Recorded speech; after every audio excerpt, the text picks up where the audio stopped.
All right, it's your boy Spank Dog, aka Puffinstein at YouTube. Like, comment, share, subscribe. You already know. Let's get into it. All right, so first thing we're gonna be talking about, we'll be talking about a couple of things today. And the first thing we're gonna talk about is Nicki Minaj appearing on Turning Point USA. So let me pull that up real quick.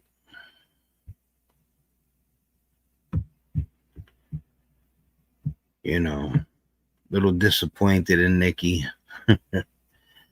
All right.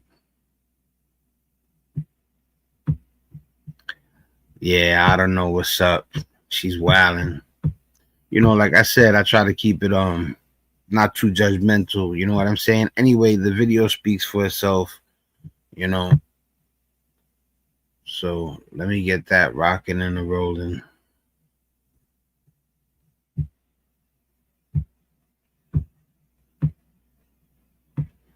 All right, there it goes. Let me full screen it real quick. All right, yeah. So, you know, Malcolm X, you're going to hear Malcolm X talk at the beginning. You know, I understand what he means, but when he says they're clowns or whatever, you know, the people that they put for us to idolize, even though people will call them false idols, they're talented. A lot of them, you know what I'm saying? Some more talented than others. But as far as them being false idols, that yes, I understand. But listen, man, anybody could be a leader if their heart's in the right place. You know what I'm saying? But yeah, let's get to the video. A little while ago, these leaders that they call leaders, this included Lena Horne, this included Dick Gregory, and this included comedians, comics, trumpet players, baseball players. Show me in the white community where a comedian is a white leader. Show me in the white community where a singer is a white leader, or a dancer or a trumpet player is a white leader. These aren't leaders. These are puppets and clowns that... See, when he says puppets and clowns, I disagree, but you know, that's not the focus of this commentary. So we're gonna keep going. It's granted, it could be anybody. You know, I'm not a carbon copy of anybody. So no matter how great the person, I'm gonna have points where I agree and some where I disagree.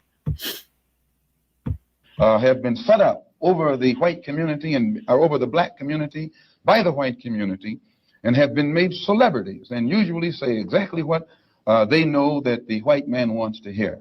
Remember this from Malcolm X. Big shout out to Rick Strom and the Young Turks. Right now, black culture is being held captive by influences, songs, and role models. I mean, Nicki Minaj, Cardi B. Okay, Nicki Minaj is causing dads to leave the home. Hold on a second. I don't think that's a good role model for 18-year-old black girls. I don't think that songs that are talking about like glorifying wet, yeah, you know, female genitalia is exactly, I don't know what. I let him finish because I didn't want to cut him off right there, because that's what people are gonna, you know, that's what people, that was the thing people wanted to hear.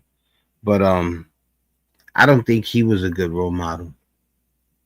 If you know, if you want to be 100% honest, if he wants to talk about the fact that Nicki Minaj got a song called WAP, you know what I'm saying? That's what he's referring to right there. You know, the things that he said in the past, you know, are disgusting. You know what I'm saying? You know, segregation was a mistake, and it gets way worse than that one. But I'm just saying, to me, that's bad. Really, mingling is that hard? Living together in peace. You know, we're all here on the same planet. Nobody's better than nobody. You know. But I'm gonna let, and also at the same time, rest in peace. I don't really try to go in on the dead like that. You know, I'll speak about a person that passed, but I won't be, you know, disrespectful or calling them out their name. Never that. Which one wrote that song? Which one was it? I think it was Ben Shapiro. Yeah, that's right. Yeah, but but by the way, the role models of the 1940s and 50s for Black America were completely different. First of all, Merry Christmas to everybody out there. My bad, I forgot at the beginning. So it is a representation issue. Hold on a second. No, not representation. It's who do you get your art from? It's what values are they putting forward? It's the question of every day. And remember this from Charlie. You can't control a person's art. Not everybody's gonna be not everybody walks the straight and narrow. So are they not allowed to do art? You understand? Because they're not, straight laced. You get what I'm saying? And you could put parental advisory, all that stuff. If a kid wants to do something an adult does, it's almost impossible to make that happen. It starts with the parents. And there's times where children have the best parents in the world and things still go left. It also has to do with the individual, I do believe children should have positive role models and guidance though. Kirk, because dear young men, you have amazing role models like our handsome, dashing president. Oh, she's wilding. And she's definitely wilding out right there. Anyway, I ain't hating. You know what I'm saying? If Donald Trump gets her excited, to each their own. Have amazing. But it's wild though too, because it seems like they want a white America, and for her to align herself with the people that don't want her here is crazy. That's a fact. Role models like the assassin J.D. Vance, our vice president. And when I say that,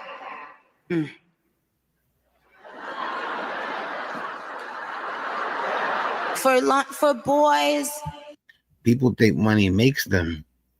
That's what it is. You have money for a long enough time and you think you're not the person you were before you made money. You know what I'm saying? Like, it doesn't bother me who she's attracted to. Like, it's not even about that. It's more about her shouting out certain people. And it's me just disagreeing with her. It's not something that I would get in my feelings about. But I definitely disagree with her. And she's oh man, she's wilding. Boys, be boys. Amen. Be boys. It's okay. Be boys. It's nothing wrong with being a boy. How about it's hard for me to explain this one. I don't think she should be the one talking about boys should be boys. Put it like that, simple like that. And that's me keeping it easy. You know what I'm saying? I really don't think she's the person that should be saying boys should let boys be boys. Especially while she's on a Turning Point USA stage. And that's just the truth. No hate. about that? Amen. How powerful is that? How profound is that? Amen. Boys will be boys, and there's nothing wrong with that. There is something wrong with that. If you're talking about boys will be boys and it's criminal, you get what I'm saying? If she's talking about something that ain't a crime, then, then I understand what she's saying. That's like saying that, you know what I'm saying? Kids be kids. But, what are you talking about? Be more specific. Are you talking about like it's okay for a man to get with a girl who's underage?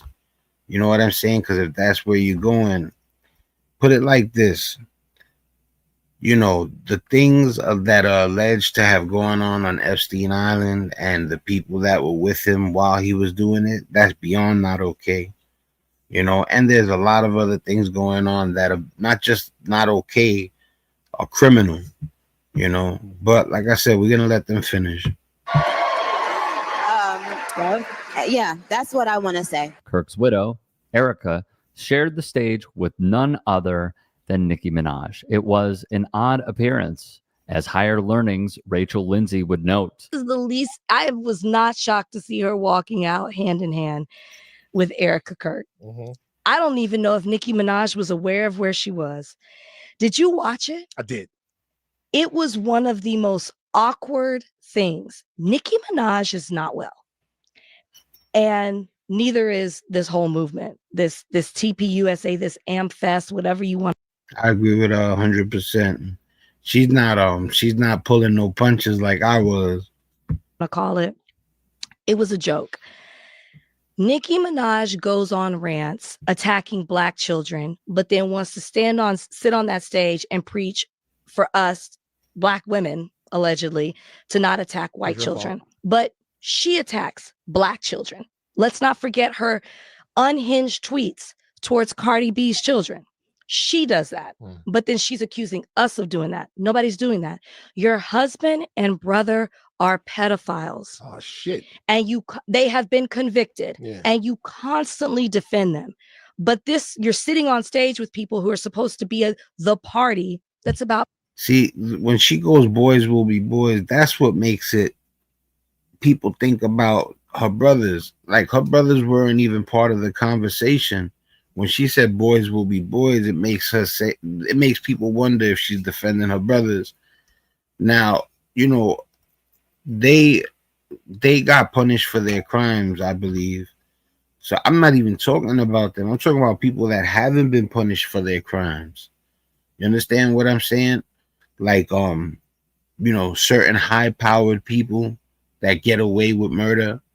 You get what I'm saying? Well, not, I don't know if oh man. Anyway, unaliving somebody. But, when people get away with things that other people can't, that's not what you call fair. Everybody that violates should get what's coming to them. And it's a shame that some people get punished and other people with money or power, they don't. Protecting children. Nicki Minaj. And one more thing, it's about the children, period. Like, how could you not even lock in on the kids? That's the thing you really need to lock in on, the children. You know what I'm saying? You're supposed to protect kids. Like, the younger, the more protective. And I believe, to a certain age, that's not really the case. But, a 14, 15-year-old, 16-year-old, you should protect them, but he or she should be able to protect themselves somewhat, or, it's different. When a kid is 4, 5, 6, 7, 8, 9 years old, they're vulnerable and they can't defend themselves.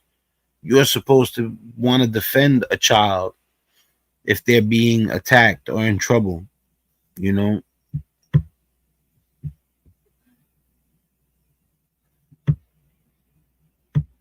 Yeah, play.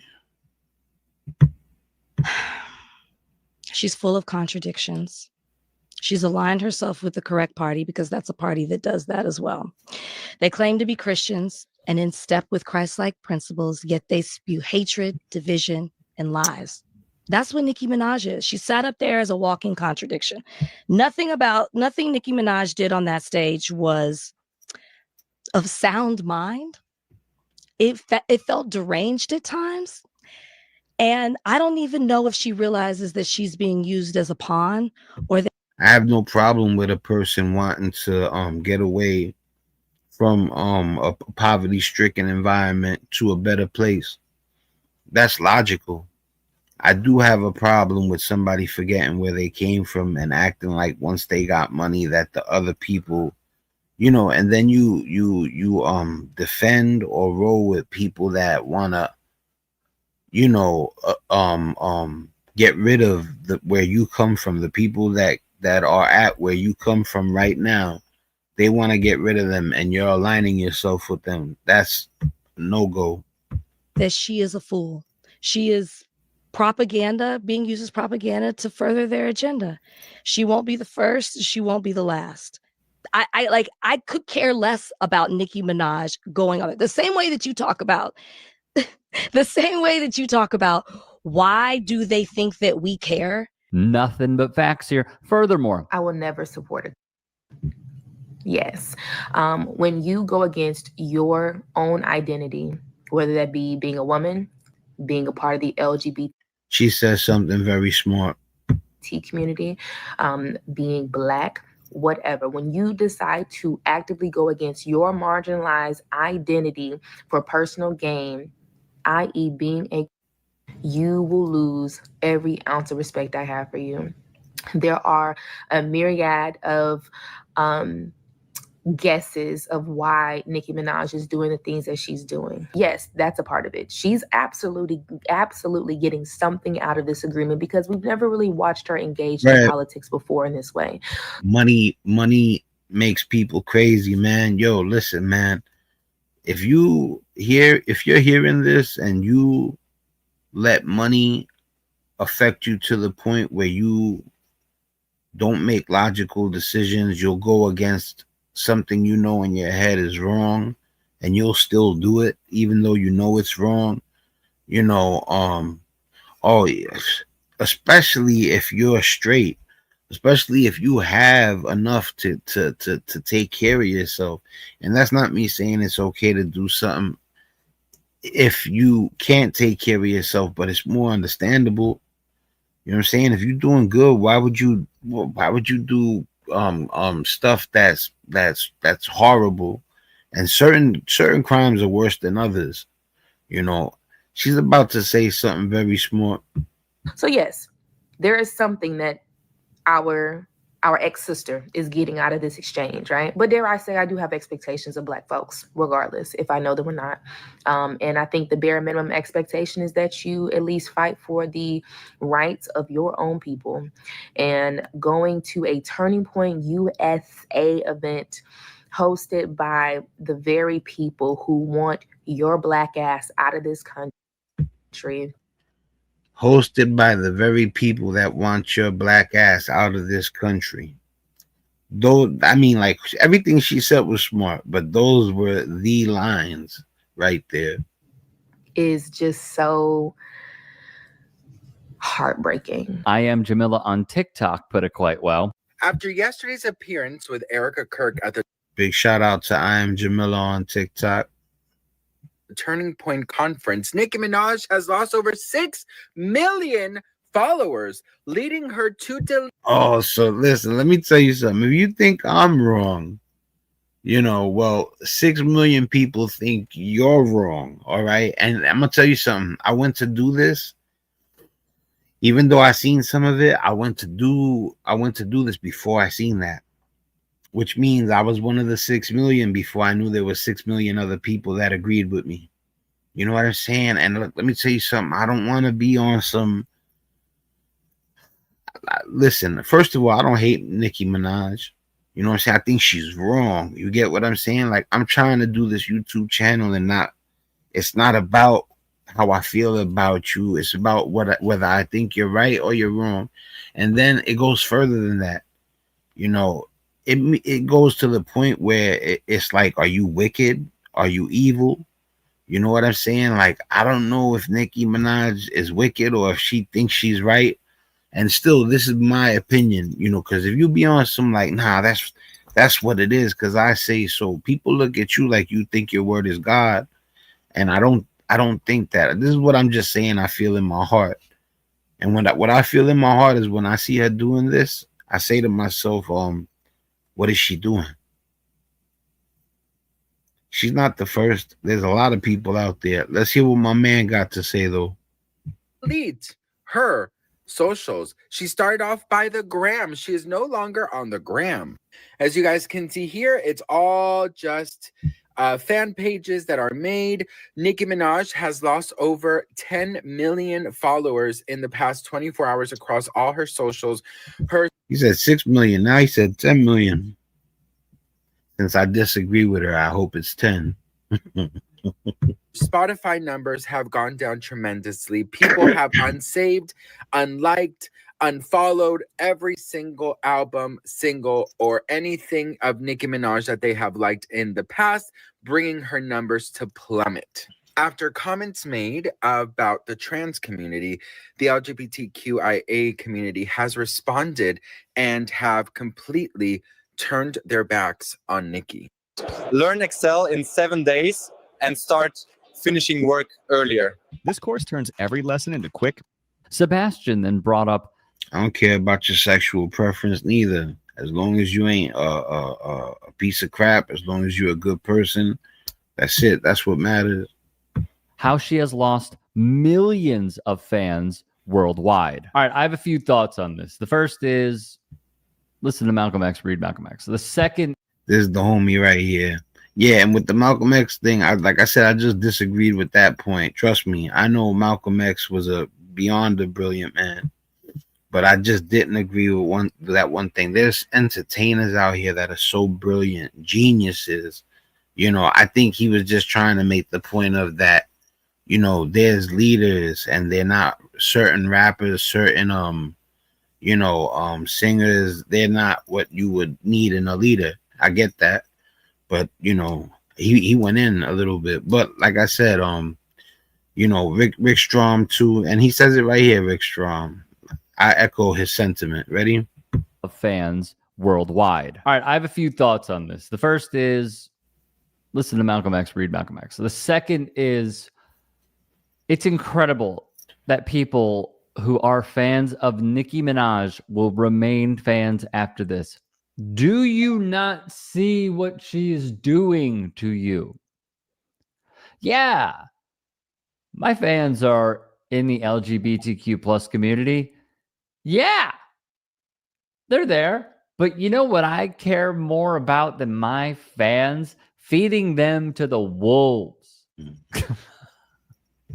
I have seen so many TikToks where it's like, I still F with Nicki. I'm still a Barb. I'm still Team Nicki. Why? Why? And from what I have seen, there are a lot of people who will be persecuted and will have their rights taken away even more by the person that they are standing, ushering them in a way of manufacturing their own demise. Remarkable stuff. This is why stan culture is so bad and toxic. It really, really is. I don't get it. I just don't. Stan culture of politicians. You should not love a politician. Like, I get it. Like, I have my favorite. I wouldn't blanket statement or not like there's good politicians. There's hundreds, thousands, maybe tens of thousands. I'm not certain, but you can't tell me that there's not one politician out there that really wants to do good all the way through and through, and to generalize blanket statement every single politician, I don't agree. But like I said, it's the homie Rick Strom. Like I said, it don't matter who you are. It's going to get to a point where we don't agree. And maybe you could sway my opinion. Maybe I could sway your opinion. Or maybe we're just going to always stay believing the way we, think the way we think. Favorite MCs, right? If they say something that's out of line, it's like, oh, that was incredibly messed up. Oh, you want to see my own demise? Yeah, I think I'm done. It's that simple. And I get that people go through hardships. I understand that. He's right, though, too. This is all about Nicki Minaj doing something that a lot of people, especially good people, are looking at her like, what are you doing? So, like, I might disagree with him on a point, but overall, we agree. A lot of artists that you listen to helped you through a really difficult time or a celebratory time, and that artist reminds you of that celebratory time. Great. I understand. At the same point, how do you continue to lend your support in a way your ears and eyeballs being their revenue, their way of supporting them? And you are helping them do that while they're showing they could care so little about you. They could care so little about your rights. In my view, from what I've seen from Nicki, she has morphed into this person. We have seen the Kanye-ification, if you will, of her. But none of this is all that surprising because, as Rachel Lindsay said astutely, you have multiple pedos in her family, including her significant other. You know, we have seen how the grand old party will, in many ways, be the guardians of pedophiles party. And with the Epstein files, continually, it seems, be redacted by the Trump administration. All right, we're gonna leave it there. He's finished pretty much. We're gonna move on to the next topic. I do agree with him overall. There's certain things that I don't agree with him on, but we definitely agree that Nicki Minaj is wilding. All right.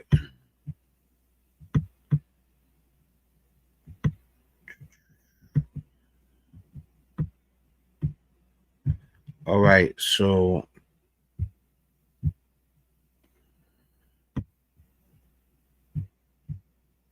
give me 1 second, people.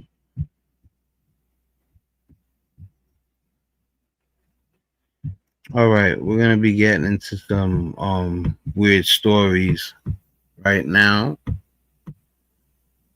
So let me pull that up.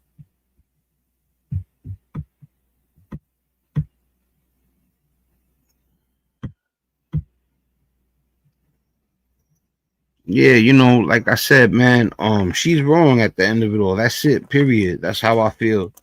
You know, there's nothing she could say to me that would make me say that was how she's giving it up is all good. You know what I'm saying? It's a no-go. You know, I expect better from people who know what it's like to be around regular people or be around poverty-stricken people. You know, about her brothers, I don't really got no comment about that. You know what I'm saying? They already being punished, and you know, you can't punish them twice. But like I said, you remember too. I don't want to go too crazy over giving people my opinion 100%. You know what I'm saying? I want to get to the next topic.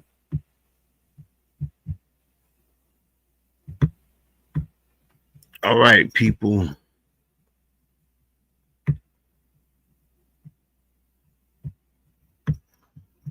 All right, people. This is about them deflecting the sun. It's called geoengineering. All right, and you know, it's supposed to be where it helps global warming, where the rays of the sun don't hit our planet to the point where it's cooking it. You get what I'm saying? But I don't trust all that stuff at all. I got a child with autism. They still don't know what caused it. You know what I'm saying? How do I know it's not geoengineering? You get what I'm saying? But I'm gonna play the video for you right now, and we're gonna get into it.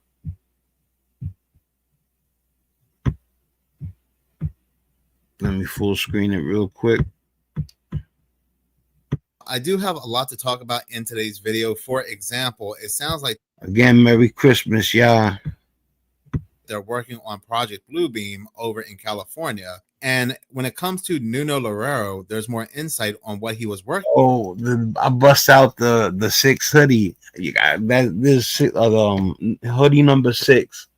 So if you look, it's a champion hoodie, but it's not the black one that I got over there. So, and I also wore a red one. So I wore the red champion hoodie, the black champion hoodie, the navy blue champion hoodie.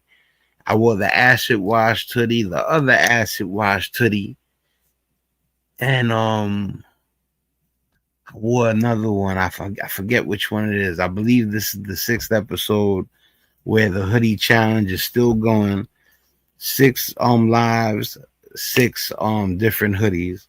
That's important to me because, you know, I had stopped doing lives for a second. So I don't know. I just, like I said, it's easier for me to edit something. You know what I'm saying? But the hoodie challenge for me was to keep me going with the lives.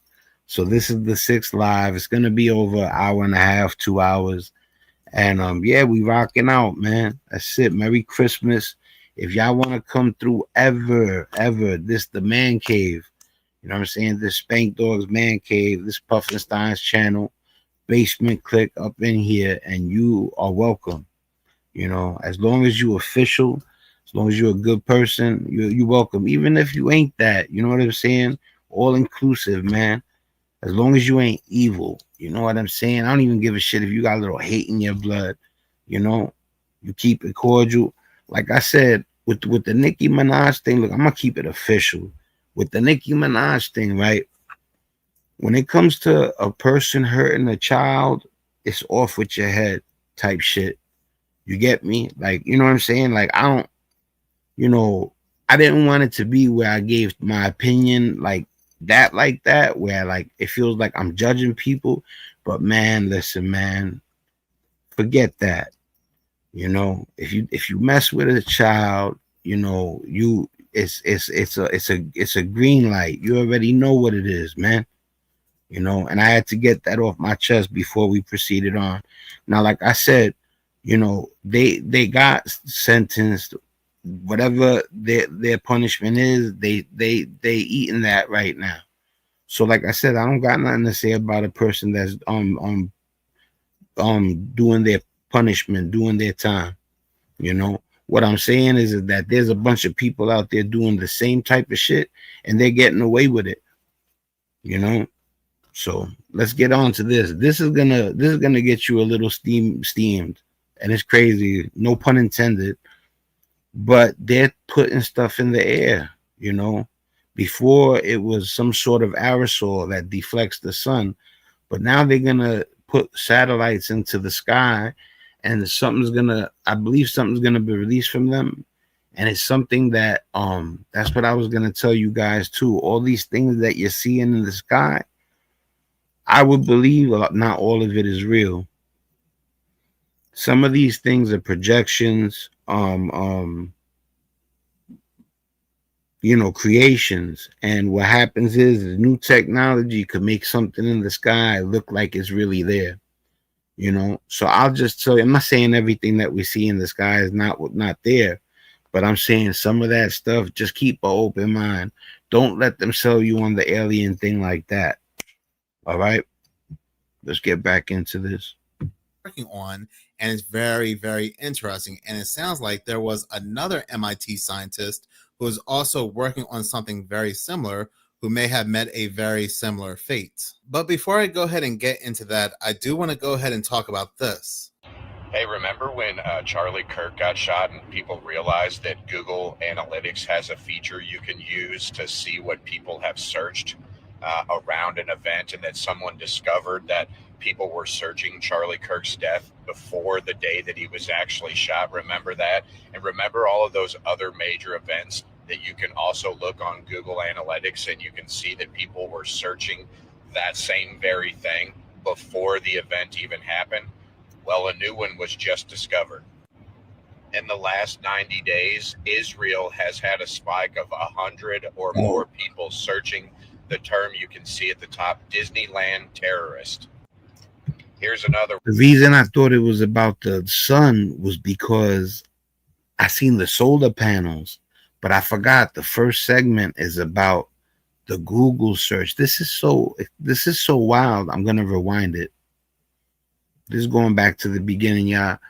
This is about when you do a Google search, you can do you could type in a hypothetical search and see if people have actually searched it and how many times, what location. So people looked up the hypothetical search, what it reads right there, and it's got searches, and it shouldn't, you know, especially not in a certain part of the world from that many people.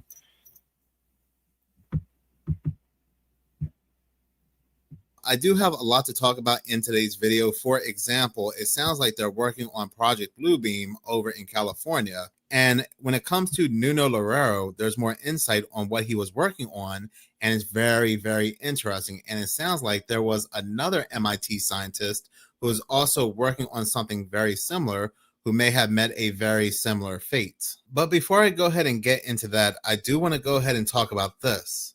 Hey, remember when Charlie Kirk got shot and people realized that Google Analytics has a feature you can use to see what people have searched around an event, and that someone discovered that people were searching Charlie Kirk's death before the day that he was actually shot? Remember that?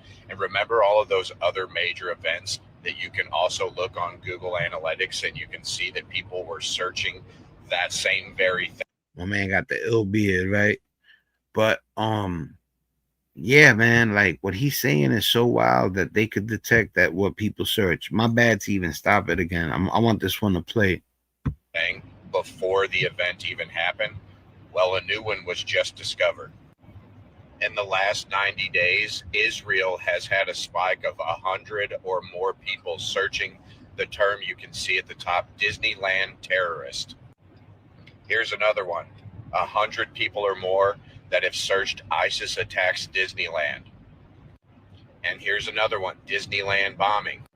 Over 100 people have searched that in the last 90 days in the country of Israel. And here's another one, in the last 90 days by the nation of Israel, Disneyland attacks. It's awesome that they've managed to leave this tool up for people to use by Google, because it's going to be the downfall, or at least we're going to be able to disrupt a lot of these plans. Now, we may not be able to stop these things from happening, but hopefully we can maybe deter them from actually wanting to do it.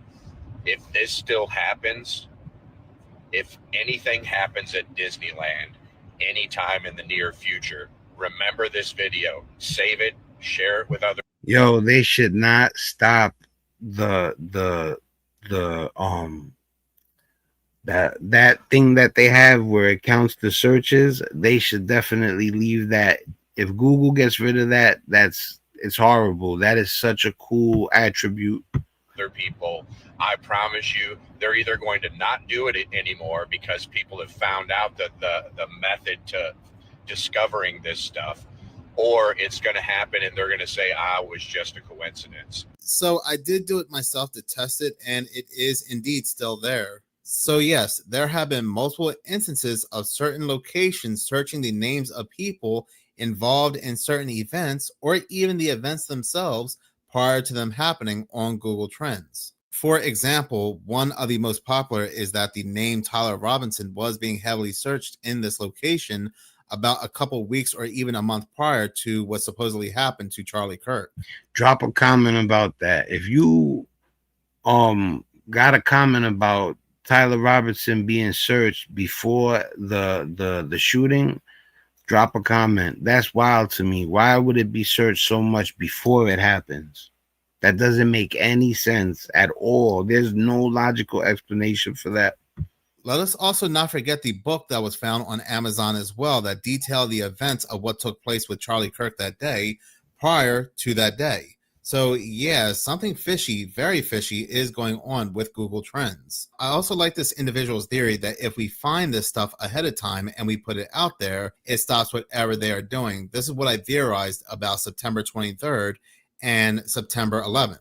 Because when it comes to September 11th, you can see it everywhere prior to that day. You can see it in the Illuminati card game, movies, TV shows, all.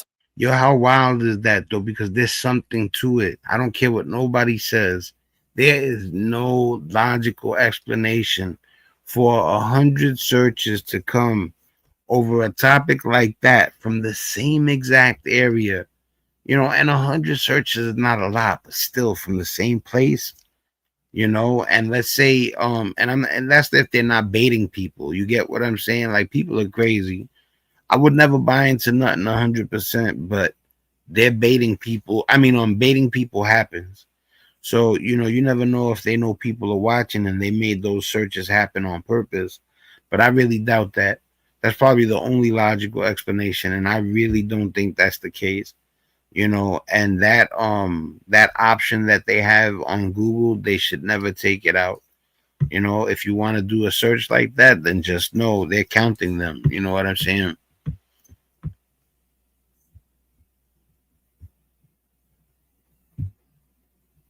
Types of media. And perhaps if a group of people came together and said they're going to do something on this date, maybe that would have stopped them. September 23rd was the same exact thing. We constantly saw that date all throughout media and movies, to the point people were making multiple videos saying something's going to happen on September 23rd, even a rapture. And when nothing happens, of course, we have people coming out and saying, see, nothing ever happens. But maybe by calling this stuff out ahead of time, it does indeed stop them in their... That set of cards, I gotta get it. I gotta find that set of cards, and I gotta get it. You know, especially, come on, I cover this stuff. You know, if anybody wants to gift it to me, and I'm just messing around. But yeah, man, I'm gonna look on eBay. You know what I'm saying? But if anybody knows where I could get that deck of cards at, drop a comment. That deck of cards is wild. And he's right about the Simpsons, man. You know, so many people love the Simpsons. I mean, I was surprised. You know, I actually remember the first episode. I remember it aired with Married with Children, I believe. You know, and it was a Christmas episode, and there was the dog, Santa's Little Helper. And I used to watch the Simpsons every week, In Living Color, Married with Children. You know, I think I remember all those shows were around the same time. And but I stopped watching The Simpsons after a while. And the crazy thing is I could watch South Park, but I can't watch The Simpsons. And I got a lot of friends that watch The Simpsons religiously, but like, I don't know, it's just still a little too childish for me. But the whole telling the future thing, I always hear that in The Simpsons, they said something and it came true. Tracks from whatever they're doing, some sort of ritualistic game that these people have set up. Day 1, month 3, month 6, forever. These 4 milestones represent my journey. But what I do find interesting is that a couple months prior to these searches, for whatever reason, back on July 19th, 2025, news came out that the FBI was reminding us that they stopped a potential attack on Disneyland. What? So on April 12th, 1995, a padded envelope marked videotape with no return address landed on the desk of a Disneyland executive secretary working in the security office. The secretary was the first person to view the ominous contents of the 8-minute and 51-second video. It depicted an ominous person in rubber gloves handling unidentified vials of liquid. It's wild, right? This is why people are off the hook. This person took it as a threat, and they sent this videotape to the FBI. United States military troops, public health officials, and federal agents all swooped down on Disneyland that Easter weekend in anticipation of a possible attack. I've never heard of this, never heard anybody talking about this before, and it's kind of weird they're bringing this back up again 30 years later. The article goes on to say, now more than 30 years on, the FBI has released never-before-seen documents in the counterterrorism investigation relating to the videotape. But get this, because this gets even more telling. The article goes on to say the videotape that sparked the response opened with an unknown figure behind the camera filming a newspaper cutting from the Orange County Register dated April 1st, 1995. The report was headlined, "Man Charged with Spraying Irritant in Disneyland," and detailed an incident that month where a 21-year-old man allegedly sprayed a noxious substance that made 33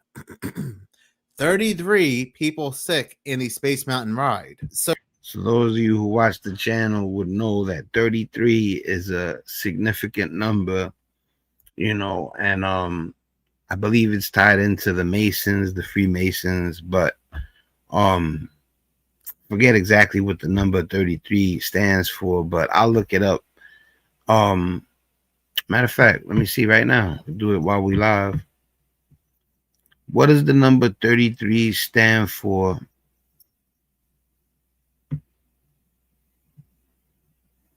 All right, guys. The number 33 signifies spiritual mastery, compassion, and divine connection, appearing in numerology as a master number for personal growth, and Freemasonry as the highest degree. Now, you see, when he says that he sees it everywhere, I believe him. it's not a coincidence that they're attaching 33 to. If I believe maybe he thinks it's tied into something, it's not maybe, and it's a coincidence. It happens, I believe, but no, some of it is he's accurate. I believe, the number 33 signifies spiritual mastery, compassion, and divine connection, appearing in numerology as a master number for personal growth, in Freemasonry as the highest degree, and across religions for divine covenants, creation, and eternal life, while also representing physical traits like vertebrae and serving as a cultural symbol in music and branding. Yeah, I've heard him talk about the number 33 a lot, and I always knew that it was tied into something, but I never actually stopped and Googled it because I had heard him say what it was, but he doesn't give the full definition. Well, there you go. I'm going to say it one more time. The number 33 signifies spiritual mastery, compassion, and divine connection, appearing in numerology as a master number for personal growth, in Freemasonry as the highest degree, says Scottish Rite, and across religions for divine covenants, creations, and eternal life, while also representing physical traits like vertebrae and serving as a cultural symbol in music and branding. Wow. And I'll share it for you for a second even, so you guys could check it out for yourself real quick. Wild, right?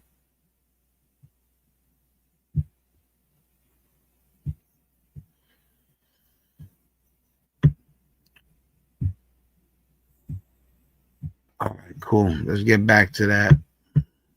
So yes, this individual behind this very suspicious videotape decided to do a fictitious event where 33 people just happen to get sick from this poison.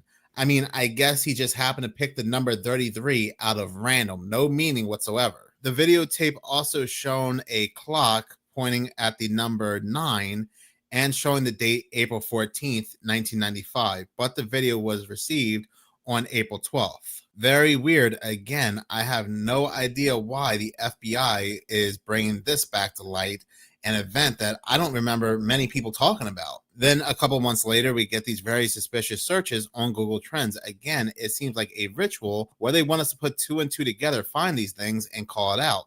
But talking about that, take a look at this video. And yo, it's 3:30 in the morning. Merry Christmas, everybody. Y'all want to hang out? You need a place to come chill for a second? You already know. We into our little conspiracy theory moments, our segments right now. And the thing is when I come with my little stories, there's receipts. You seen he had the reports, and I always say it because it's important. These aren't just crazy theories thrown out there. These are theories that are derived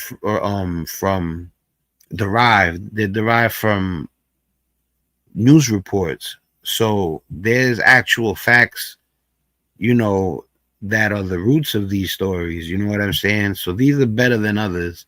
Some people just come out with the wildest stuff and they just story boxing. You know what I'm saying? And it's just so telling. It is so telling that all of this was planned ahead of time. United had not had a real accident in over 15 years. And I was beginning to get the sense that we didn't think we were going to have an accident. And I concluded that we weren't ready. So 6 months before 9/11, I said to the management team, one of these days, I'm going to come in here and I'm going to do a no-notice drill. He's allowed to do it. A no-notice drill. It's in his job description that he has the right to, without letting anybody know, run a drill. The crazy thing is that it's risky. He could get in trouble, and it's wild. He shouldn't be, able to get in trouble for something. Not only can he does it for the most extreme. It's the best way to have people on point. And you'll see in the story why it's good. It's a good thing. On August the 30th of 2011, I came in, I grabbed my safety guy. I said, okay, we're going to do a no-nose drill. You call the captain before he takes off on a 747 going into Sydney, and you tell him at this time in the flight he's to call in and say, this is United 571 Heavy, uncontained number 3 engine failure, rapid. Just so you know, I completed the hoodie challenge. I'm gonna take it off though for a second. I'm hot right now. Remember, 6 live, 6 hoodie, 6 different hoodies, 6 lives in a row. You know, and like I said, it's for me to keep my spirit going, to keep doing these lives. All right, guys.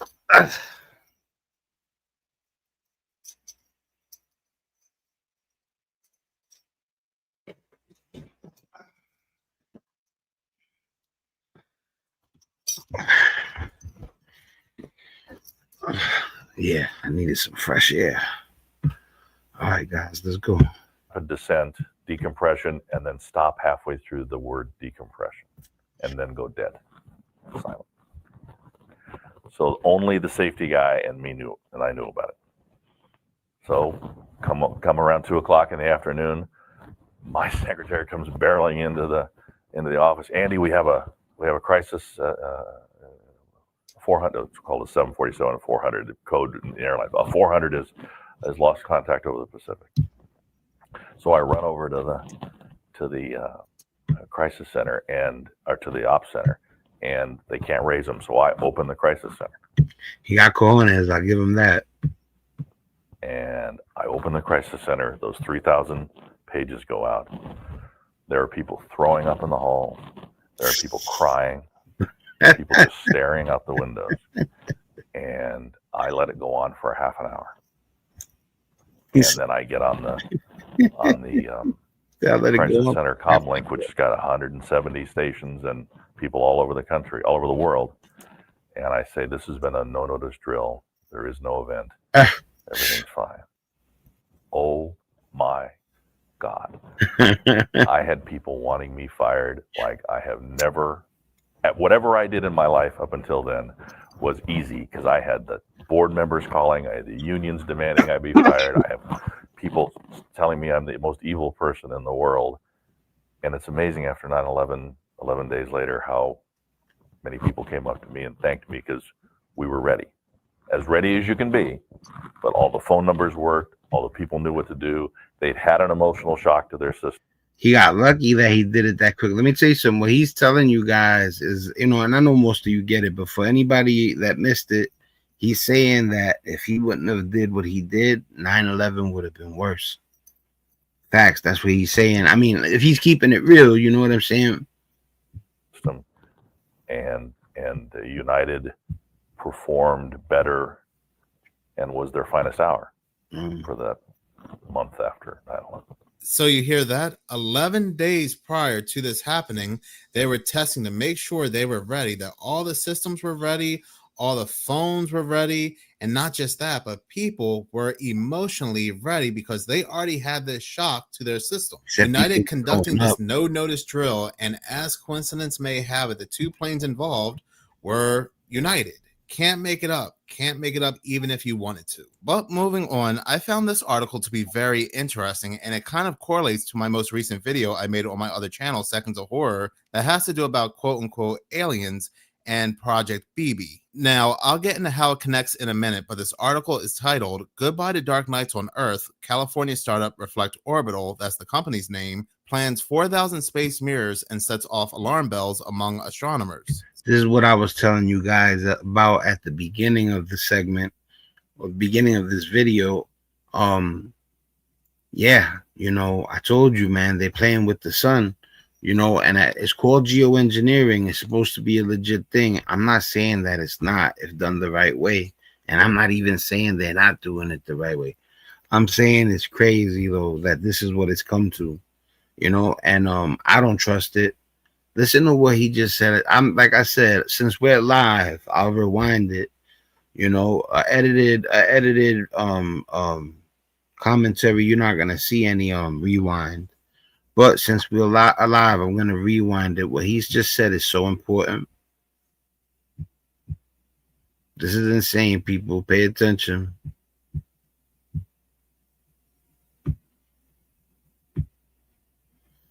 Wanted to. But moving on, I found this article to be very interesting, and it kind of correlates to my most recent video I made on my other channel, Seconds of Horror, that has to do about quote unquote aliens and Project BB. Now, I'll get into how it connects in a minute, but this article is titled Goodbye to Dark Nights on Earth, California startup Reflect Orbital, that's the company's name, plans 4,000 space mirrors and sets off alarm bells among astronomers. So yes, you heard that correctly. This company that's headquartered in California plans to send 4,000 giant mirrors. These mirrors could be up to 55 meters wide, bigger than most small buildings, above California before 2030. And these mirrors would be in an orbit that follows the line between night and day, and its function would be to reflect sunlight towards specific areas of the Earth. Just think about this for a second. They had already come out and admitted to spraying things in the skies to dim the sunlight, reflect the sunlight, control the sunlight. The sunlight is vital for people, animals, crops, farms, and so forth.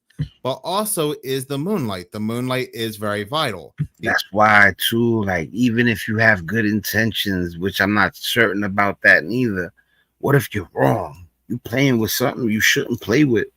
You're doing math, anticipations about what it'll do. What if you're wrong? The article goes on to say the light they reflected would be seen as a gentle glow, similar to moonlight. It wouldn't be as bright as daytime, but it would brighten the night in the places where the mirrors shine.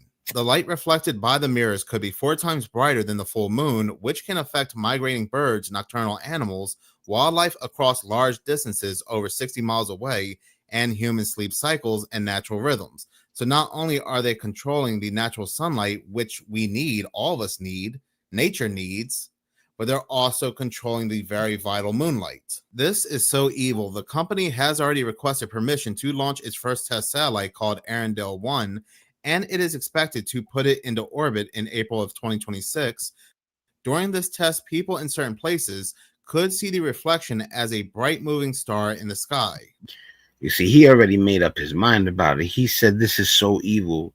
And listen, man, I don't watch his channel for nothing. You know what I'm saying? Like I said, I pretty much echo his sentiment about a lot of things. I'm once in a while he'll probably say something I don't agree with, but for the most part, we're on the same page. But this is where we get into Project Bluebeam, and it's probably no longer Project Bluebeam, but something far more advanced that they are working on under a different name. But this article right here from The Guardian, which was published back in 2000, the article is titled Bring Down. I always tell you guys, Project Bluebeam woke me up. He called it Project BB. I don't know if it's a no go, when you're doing your thing, but I doubt it. I think he's just being careful. But that was what let me know that you shouldn't buy in 100%. If you're really gonna even entertain the thought of aliens being real, make sure you have solid evidence. You get what I'm saying?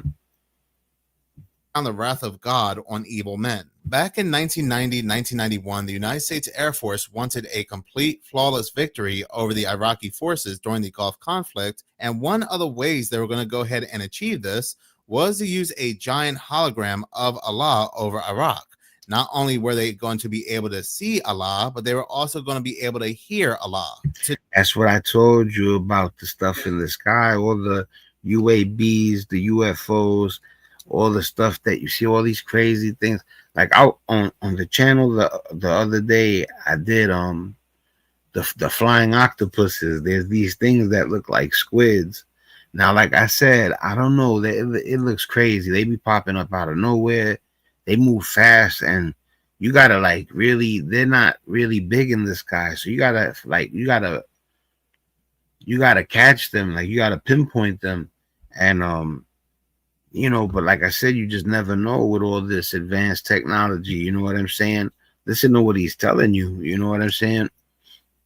To do so, they were going to go ahead and use 30-meter wide, extremely lightweight Mylar mirrors, wrapped around a sheet of metallized plastic. Mylar. And again, this was 35 years ago, and when the idea was presented, it was not laughed off. They were going to do it. The only problem that stopped them was that they did not know what Allah looked like because there was no images or drawings of Allah, so they did not want to mess this up, and they decided not to go with the idea.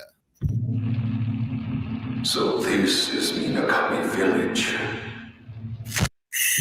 These lightweight Mylar mirrors were also, as coincidence may have it, were used during The Mylar makes it where it's harder for you to tell that it's a projection, an illusion. During Tupac's concert to create a holographic image of Tupac. And just what type of mirrors will Reflect Orbital be putting up in the skies above California? They will be using large square deployable mirrors made from Mylar. Mylar mirrors are the best type of mirrors to use for holograms because they are beam splitters. Beam splitters, not only can they help with holographic sounds, but they also provide superior optical quality, preventing double images, and are crucial for illusions where a virtual image appears to float in the skies. And don't think California will be the only state doing this. I bet we're going Merry Christmas to everybody out there too. to hear that, well, it works so well out in California, we're going to go ahead and do it here. We're going to go ahead and do it there. So yeah, that's a wild rabbit hole that connects right back to Project Bluebeam. But even outside of Project Bluebeam, what they are officially doing is bad enough, controlling the moonlight. This could also be one of the reasons why California has a 400-mile wide, very, very persistent fog. Yo, this is wild because I seen segments about the fog in California, but this piece right here, it really reveals how crazy it is in that part of California. This could be hiding something that they are doing in the skies. Hey guys, I live in Orange County, and you would think that we lived in, I don't even know. I've never seen this much fog, this consistent. And it's like 7:30 in the morning. It's so crazy. I don't know. People are saying it's a distraction from something. But moving on, I do want to go ahead and talk about Nuno Loureiro and what he may have been working on. Nuno Loureiro was the MIT director of plasma. Nuno Loureiro, right? Don't forget that name. Nuno Loureiro is the man who was going to make it possible, or it still probably is going to take place, which was started by his work, where they're going to put electrodes to your head and you're going to be able to fly a drone with your mind. Listen. Physics that was gunned down very recently. One of the things we know he was working on. That's the other thing. He was assassinated. On was free energy associated with this company right here, Commonwealth Fusion Systems, which was going to provide free energy commercially to the public, to people, which is a big no-no because this had nothing to do with AI. Because what came out after news came out that he was gunned down was that another free energy company was partnering with Trump. The shares went up 33%, and this free energy company is focusing on AI, building all these reactors that will help boost AI. But also, oddly enough, Nuno Loureiro was working on being able to control objects with your mind, mainly drones. This article right here where it says Letters to the Future Between Mind and Machine, Non-invasive. 20 years, 20 stories, unexpected career paths with Nuno Loureiro. He had stated that he had joined the European Space Agency as a trainee engineer working on Marco Polo R, a proposed mission to bring an asteroid sample back to Earth. He was quoted as saying, "We were designing the leg of a lander that would make the first contact with the asteroid surface, a far cry from biology." But during a trip to the US in 2012, he stumbled upon an article mentioning Rui Costa's work on brain-machine interfaces, BMIs, letting the brain communicate directly with external devices, and he saw he was setting up a new lab at the CF Foundation. So he joined them, and what they were working on was to see if people could learn to pilot drones or flight simulators using BMIs based on EEG, which measure brain activity. Yo, how crazy is that? Non-invasive too. They're gonna put the electrodes on your head. Listen. Activity non-invasively through electrodes on the scalp. Their approach relied on feedback. Users gradually learn through trial and error to modulate their thoughts to guide flight. So yeah, he was working with a group that allowed people to control drones with their minds. So he, with the collaborations of others at the Technical University of Munich, helped advance neural signal decoding and test BMI control in a flight simulator. Nuno's group went on to secure a European Research Council grant, build custom hardware, and file a pair of patents, the first from Champalimaud, I think that's how you pronounce it, research. From this work came MindReach, a startup Nuno co-founded to bring BMI technology from the lab into real and virtual worlds. So that is indeed very interesting. I thought Nuno Loureiro was just doing physics, plasma. And listen, man, come on. We all, I mean, like I said too, you want to be careful because you don't want to hurt your channel. But at the end of it all, it's super coincidental that the guy was a super brainiac, like an Albert Einstein, and he was assassinated. I mean, like I said, allegedly for entertainment purposes only, all that. But like I said, some things are too coincidental. And that man being the guy who invented the flying the drone with your brain, it's coincidental, too coincidental, whatever you want to call it. I'm entitled to my opinion. In my opinion, too coincidental. Plasma free energy, but come to find out, he was also having people do things with their brain, their minds, controlling drones. They even had an entire company stole his work. They were doing this for years because Allegedly. The article also goes on to say those years also brought some near crashes before giving the world's first public demonstration of a drone flown purely by brain activity. Nuno trained for weeks in the lab using an EEG cap that measured tiny voltage changes and translated them into flight commands. Quoted as saying, "One day when we went to an aerodrome north of Lisbon to try it out for real, it was windy, the connection wasn't great, and the drone almost crashed into our car.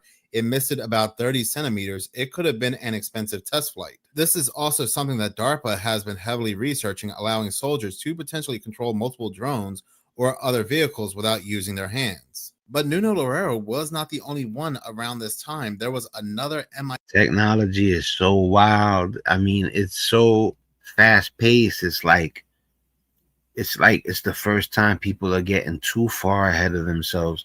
Watch when quantum comes out. It's gonna be crazy, magical crazy. MIT scientist named Seth Teller, who sounded like he was working on something similar to help people with disabilities. For example, visually impaired people navigate autonomously using sensors and AI, and aimed for technology to become so integrated with human needs that it felt like mind control. But get this, he also collaborated with DARPA. Back in 2006, he was a part of the DARPA Urban Driving Challenge. Teller led the MIT team in developing autonomous vehicles, focusing on robust navigation that relied less on GPS and more on situational awareness, a key part of winning the challenge. Yeah, I told my man, right, that I seen something where they said that that there was a man building technology to fly a drone with your brain, and that it was non-invasive, and that they would use electrodes. And I told him that the guy was killed, but it looked like a lot of people believe it was an assassination because of how smart he was and the technology he developed. My man looked at me like I was lying practically, because the story is so like unbelievable, and the part that I think he didn't believe was the part about that people are going to be able to fly drones with electrodes, and like I said, I've never seen it, but like I said, a lot of this stuff is based on reports. So this is at risk of the person who writes the report, the story of if he's debunked, he's gonna have to do a retraction. It's highly unlikely most of these reports are false because they're written by legitimate reporters. Then between 2012 and 2014, he was a part of the DARPA Robotics Challenge. He guided MIT's efforts to build advanced humanoid robots like the Atlas model from Boston Dynamics for disaster response, aiming for greater autonomy in tasks like operating doors or tools, reducing reliance on teleoperation. Then in 2014, at the end of this challenge, he took himself out at the age of 50. So it sounds like he may have knew too much. They got what they needed from him, and that was that. PSA, you might have And that was a different guy. Wavy hair and don't even know it. Prose's 4-step wavy hair routine customized for your hair texture. Cleopatra's Needle, Central Park. This one, they said that it was transferred here, and the dudes are like, "How? Explain that." Let's get into it. 1875, gift to New York City. What they send it? DHL, UPS, horse and buggy, the Pony Express. Make it make sense. Cleopatra's Needle, 12 BC. It's an artifact, I believe. Come on, came here from Egypt, 1875. How'd they get it on the boat? How'd the boat get here? Those little crabs. Come on, man. How'd they have it standing up straight? Make it make sense. How'd they get it off the boat? How'd they get it here? How'd they get it standing straight? Answer everything in the comments. Sound off. Come on. You know, I'm assuming he's saying that the weight it's impossible for you to get it on a boat, especially a boat from 1875. I went to public school. Make it make sense. Come on, please, someone. Yeah, they had pulleys. We pulled it off the boat. We had trains. Well, you must be stupid, guy. Why would you question this? Yeah, that's me. That's the comment section. Make it make sense. Sound off in the comments. How'd they get it here from whatever? You see, when he just got a comment that was like taking a shot at him. I didn't do that. I just said that what he's saying is, and he's probably right. I don't think he would go through this whole video and mock it. And it's not something that he's, you know, got a pretty strong sense about. A boat they put this on in 1875 as a gift to New York City. Does this make sense? 1875? Right? Are we even near a port, right? He said, that's what I'm saying. Did they roll it? Pulleys. They're going to say pulleys. They love saying pulleys. Pulleys. Yeah, you have a headache? They're like, take a pulley. That's what they would say back in the day. They love telling you pulleys. Like your pants are sagging. Get some pulleys. You know what I mean? Like, come on. Have a good day. Make it make sense, you know? Talk about a New Yorker. He's got to be Italian, you know, but I'm from New York too. So, you know, he sounds like an Italian New Yorker. It is amazing, though. Have a good day. So yeah, I did not know this was a thing, and apparently it is not a replica. It's actually a pair of obelisks together named Cleopatra's Needles that were moved from the ruins of Alexandria, Egypt in the 19th century and erected in New York. Some people believe that the transport and the placement of this needle is a lie, that this has always been here. It's a very interesting rabbit hole to go down into, especially given the fact of all the Egyptian imagery and obelisk in the United States. I mean, just take a look at the DC monument. Some people even believe there may be something buried beneath this Cleopatra's Needle, and there actually is. The official... You seen that? There was something there. Yo, Merry Christmas to anybody who sees this live. Explanation is that a time capsule buried beneath the obelisk contains an 1870 United States Census, a Bible, a Webster's Dictionary, the complete works of William Shakespeare, A Guide to Egypt, and a copy of the United States Declaration of Independence. A small box was also placed in the capsule by the man who arranged the obelisk, purchase, and transportation, but its contents remain unknown. But at the end of the day, who really knows what's truly beneath there? New Year's Eve celebrations being canceled. Does anyone find it weird how we went from crazy radiation fog to black? Well, that's another thing, man. California, it was the fog I just talked about. They're also getting hit with floods left and right. Blackouts to crows everywhere and now floods in California. That's not even the craziest part. You know, the fog thing is very weird because we still have it going on. This was in Texas, and this girl was seeing all these crazy lights behind the fog. So the question is, what's happening behind the fog? I mean, there's no way that things are being moved behind the fog, is there? And so while the radiation fog was going on, their words, not mine, and the blackouts, there were a whole bunch of reports about crows going crazy for some reason. See, I told you the fog's still strong out in California and other parts of the United States. And now California's flooding. I mean, it really is a crazy turn of events. Now, completely unrelated 1000% about, you know, all the fog and all that stuff, we have this new super flu all around around the country, all around the world. In some locations, we have experts saying that we should wear masks. And that's just a super mutated version of this flu. No idea at all, no reason of why that could be. Pretty wild and unrelated. By the way, we have a lot of accounts coming out warning of a Christmas-style terror attack. Who knows? That video came from Moon Henry, and yeah, it definitely seems like a lot is boiling to a head, and a lot is centering around California. Every time I go down that Bayside Miami Mall rabbit hole, that scares the hell out of me. Because how is it that you can Google, you can search, you can ask ChatGPT what happened, and nobody can tell you what happened? It's like whoever wiped it clean, wiped the whole internet clean. And for those of you that don't remember what happened, Bayside Miami Mall, people said they seen large figures, 7 feet, 8 feet, 9 feet tall figures in this mall that came through a portal. Police was called. It was a whole lot of police there, mind you. But when the reports come out, they're saying that they came to the mall because of teenagers fighting. If you look at the footage of this, the footage that's still there, you'll see all of these damn police calls. Why would you send that many police calls just for teenagers fighting? Okay, went down a few rabbit holes. Videos that were up of people saying what they really seen are gone. So you're telling me that people just made all this? That's what you're telling me? How the is it possible for all this information to come out at one time? Videos, etc., etc., etc. And I'm going to say this is for entertainment purposes only. But there was videos on all platforms saying what these people saw. Now these videos are gone. I guess I'm the one tripping, right? Yeah, yo, that's one that really also, because this is you're gonna find this wild. Anybody who sees this, I remember that. I literally remember when they made the report.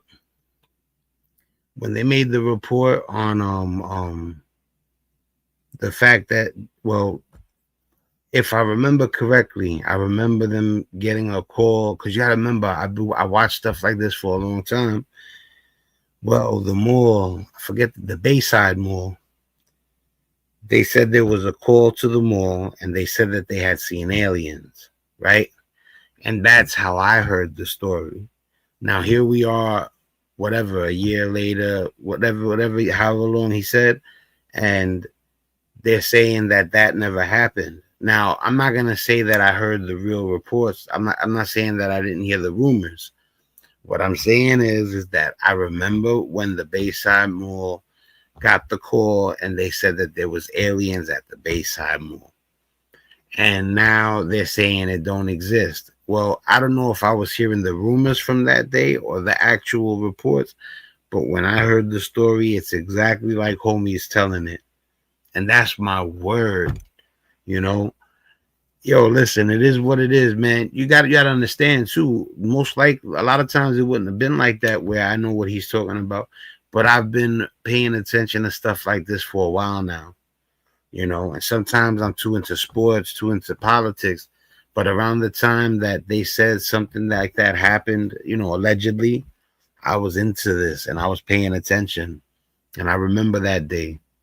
You know, like I said, if it was the rumors I heard or the actual reports or people that heard actual reports, you know, I don't know. But I do remember the day that they said the aliens were in the mall.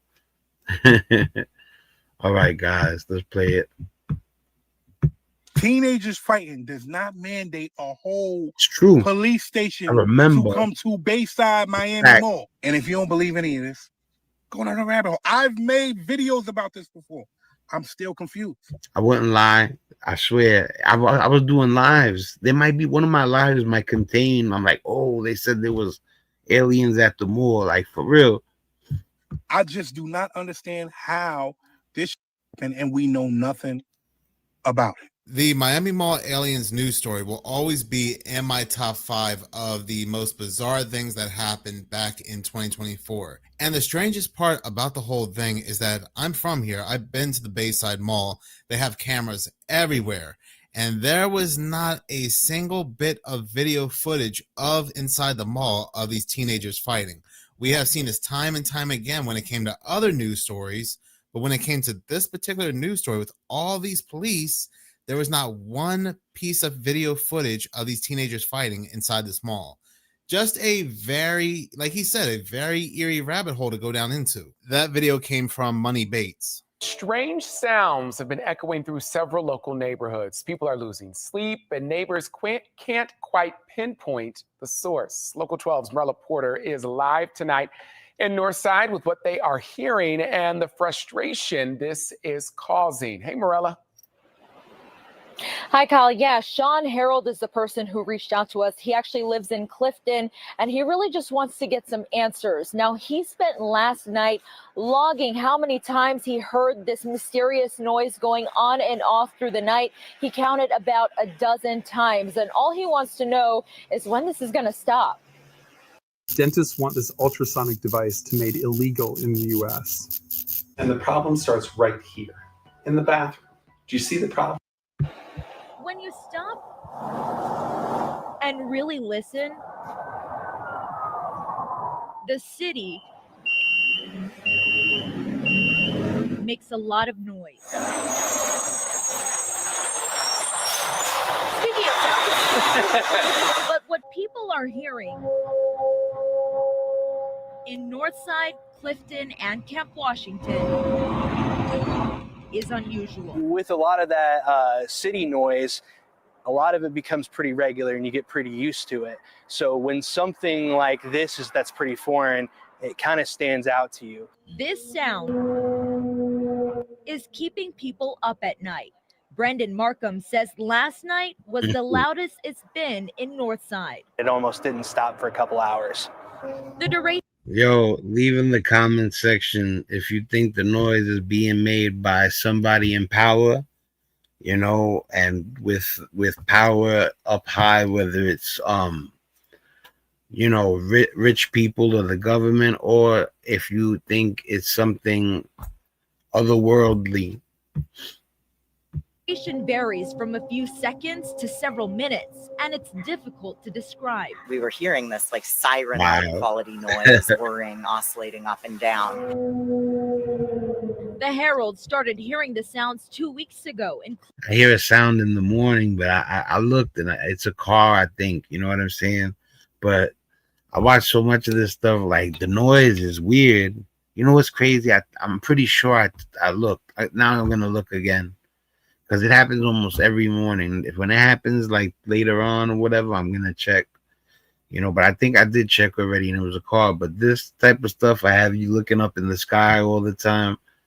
Clifton. My son came up to me and said, "Dad, the tornado sirens are going off." And it's been happening every night since. Usually it starts at about 10 p.m. It can go till 3 a.m., 4 a.m., but it's quite unpredictable. And it kind of stresses me out because I don't know what it is, and it's kind of scary. It's got a lot of people talking on Facebook, speculating about the source. Storm sirens, construction, drones, this recycling plant, or the rail yard. So we have another strange and bizarre noise heard in another location. All right, big shout out to Minutes of Horror. You know what's crazy? I gotta pull up. I thought that this was the one with the. Oh, all right, cool. We're about to do the one where the officer draws the weapon on the autistic kid. Now that you know, I got a son that got autism. I only bring it up when it's relevant, and the child that gets the gun drawn on him is autistic, so it's relevant, you know. So let me stop this real quick. Like I said, I hit him with the thumbs up. Big shout out to Minutes of Horror again real quick, and let's get the next one cracking.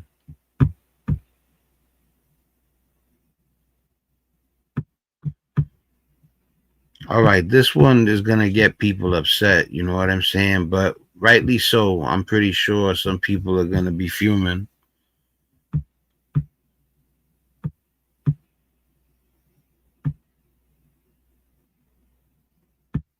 All right, here we go. She may have paperwork. Let ICE call ICE over. Call ICE? Okay, call ICE. I have paperwork. Oh no, this is not the one. You know what? Hold on a second. Because I really wanted you guys to see the other one.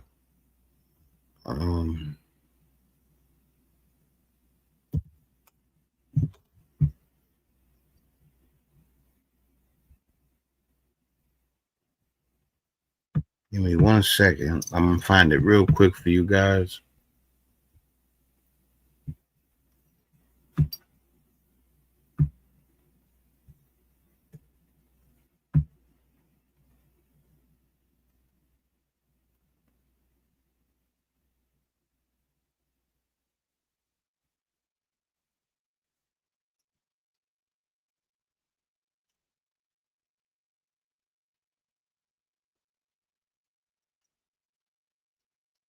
I might have to set it up for another day.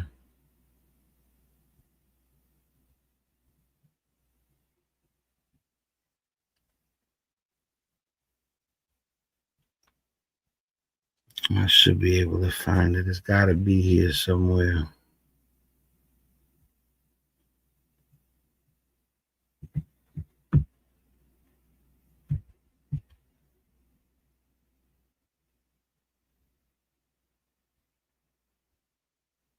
All right, give me 1 second. I should be able to find it.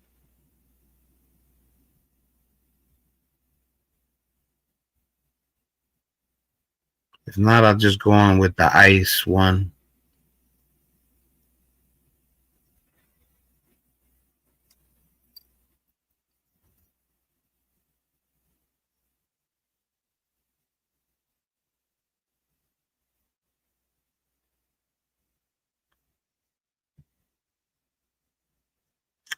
All right, I'm just gonna have to go. You know what? Let me check one time.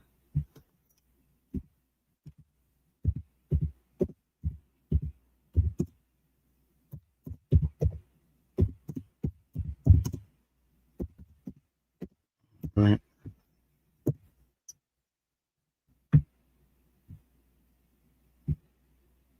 I got it. All right, people.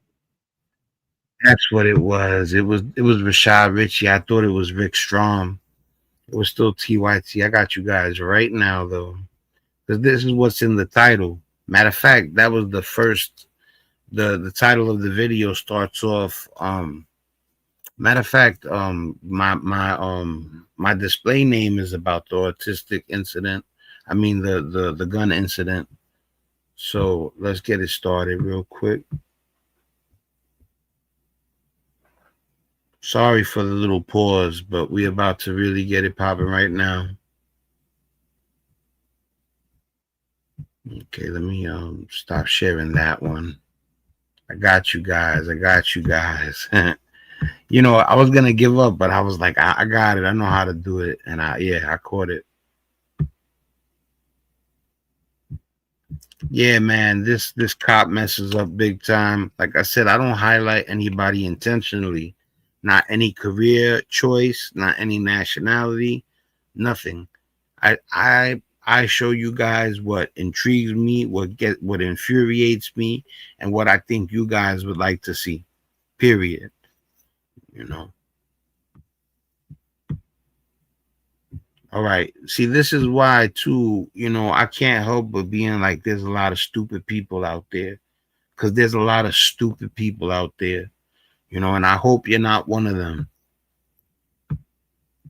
Officer decides to pull guns on the black child for a Nintendo Switch. Yes. Idiot. Pulled a gun on a child for a Nintendo Switch. Here it is. If I told you I had a Switch in my pocket, what would you think I was carrying? When a black autistic teenager told a classmate he had a Switch, they didn't think he was talking about the game system. So a few minutes later, a school security officer had him on the ground pointing an actual weapon. Normally, the child in this video is required to have an adult aide shadow him everywhere he goes. But today, that aide was absent. And even though the officer completely ignored protocol for what's supposed to happen in these situations, the school district is blaming the child for the incident. In press statements, the school district is bending the definition to make it seem like he admitted to having a weapon. In news, my son has a one-on-one. So my son cannot go to school. And the wild thing is that my son, not to compare who's worse, who has it worse, but my son is not allowed to go to school unless he has his one-on-one with him. So this child is allowed to go to school without his one-on-one with him. But still, look at what happens. You know what I'm saying? Now you wish you wouldn't have let him go without his one-on-one. News outlets are using that statement for their headlines, painting the picture that the officer is justified because he felt threatened. I can't help but think that if the words switch, piece, or tool were used by a student with less melanin, it wouldn't result in them seeing the barrel of an actual weapon. Put it up. Now, yo, to take a look at that picture. Now, if that's your child, he doesn't even have to have he doesn't have to have special needs. Just if that's your child alone, look at the picture. You know, and I'm gonna tell you something. I don't think it's a coincidence that he's not white. That's what I really feel. I feel like that if it was a white child, that would not have happened. There's a chance it wouldn't have happened. There's a chance it would have. He might be dumb all around, you know, not just racist dumb. But anyway, now it infuriates me knowing that kid is on the floor like that he got the thing on him like that, and he didn't even see a gun. You know, it could fire by accident. A lot of things could happen. You know, just think about Fruitvale Station. You know, once you got that on somebody, if it goes off, it's over. So, but then to top it off, the kid is autistic, bro. Use your brain. You know, I don't know if they have a section where you're supposed to know or if it's integrated, but, you know, he's still too quick on the draw. You know what I'm saying? I'm going to listen, Dr. Rashad Ritchie, right? Like I said, man, shout to all these people. My man from Minutes of Horror, Dr. Rashad Ritchie, Rick Strom, Adam Mockler, all the people I cover, you know, and yeah, well, listen good to what Dr. Rashad Ritchie says. That young man's at school. He has a gun pointed to his head. Content creator Tony Weaver Jr. recaps what happened. You saw that great video, Tony. In North Carolina, a Dorchester High School student had a gun pulled on him by a resource officer. The black student is 16 years of age. According to the cop, he thought he had a gun, but all the child had was a Nintendo Switch. A Nintendo Switch. Police say a staff member spoke to the officer about a student who reportedly told a different student that he was carrying a weapon. The resource officer went into the cafeteria to handle the situation, identifying the student based on a description from the staff member. From the beginning of the story, it's just, you could tell the dude who handled the situation, you know, he not only wasn't on his A game, no A game exists. You know what I'm saying? And he wasn't on his B game or his C game. He was, you know, from the beginning, he handles it wrong. When the officer asked the student what was in his pocket, he allegedly said a Switch. Lawyers say the student was referring to a Nintendo Switch, a gaming console he carries with him, as a comfort item that is known to staff. But the officer misinterpreted his statement to mean he had a Glock switch. How scary can you be? Yeah, Glock switch. It was at this time that the officer drew his service weapon. Yeah, the kid who's going to draw down on you is going to let you know he got a switch in his pocket. And had dude is Gomer Pyle. Had the student lie on the ground. Police say the student was detained without incident. Nobody was harmed during these events. According to them, officers are still investigating, quote, to ensure the safety and security of everyone at the school. No charges have been filed against the student, who has since been confirmed not to have any sort of weapon at all. There's more. Fraser Law Officers, said in a release that the student the school resource officer put a gun on is autistic. and is enrolled in the school's special education program. They also said that he is required to be accompanied by an adult aide at all times, but was not with him during the time of the incident. Now, there are I mean, if he's supposed to be with him at all times, he should have been there. You know what I'm saying? If it's different if they say, he's allowed to be at school without him or somewhere without him, but he just said he's not supposed to be anywhere without him. So he should have been there. I don't know why he was there without somebody watching over him. Couple of things happening here. One, you have a massive misalignment of the truth and how the story has been told so far. You have headlines that basically justify the officer's position or point of view based on what he assumed the child meant in the statement. Beyond that, you typically have contracts between the child's parents and the school when you have someone who requires a special need. In this case, it was a Nintendo Switch. It's called a comfort item. That comfort item is allowable in almost every jurisdiction, school jurisdiction that I'm aware of. Comfort item. Everyone is aware of what that comfort item may be. Sometimes it's a blanket. Sometimes it's a Nintendo Switch, as long as it's not harmful. So Frazier said the teen's individualized special education or education program, this is a contract, IEP. This is your direct contract between the parents. That's the person my wife speaks to all the time, the IEP.